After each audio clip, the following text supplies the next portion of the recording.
आप जब बहुत ज़्यादा चिंता में थे, उस समय आपने एक बात बहुत ज़्यादा अच्छे तरह से सीख ली कि चिंता करने से कुछ होता नहीं है और चिंता करने से कोई आउटकम नहीं निकलता।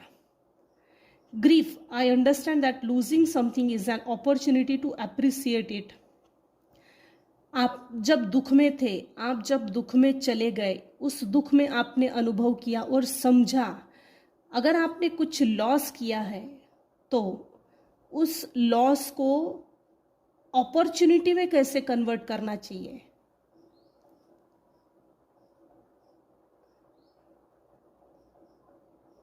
लॉस को अपॉर्चुनिटी में कैसे कन्वर्ट करते हैं, यह भी एक लेसन था आपकी सोल का।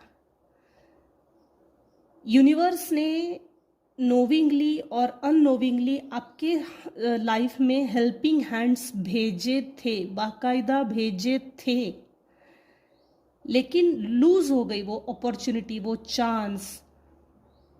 आई understand that losing something is an opportunity to appreciate it. जब आपके लाइफ में जब अपॉर्चुनिटी आई, चांस आई, तो आपको अप्रिशिएट करना था, तो आपने अप्रिशिएट नहीं किया और उसका दुख मनाते चले गए।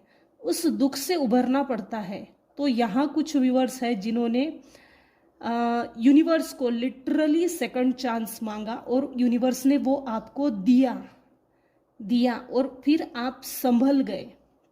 Gratitude, I am thankful for this life and the opportunities that it presents.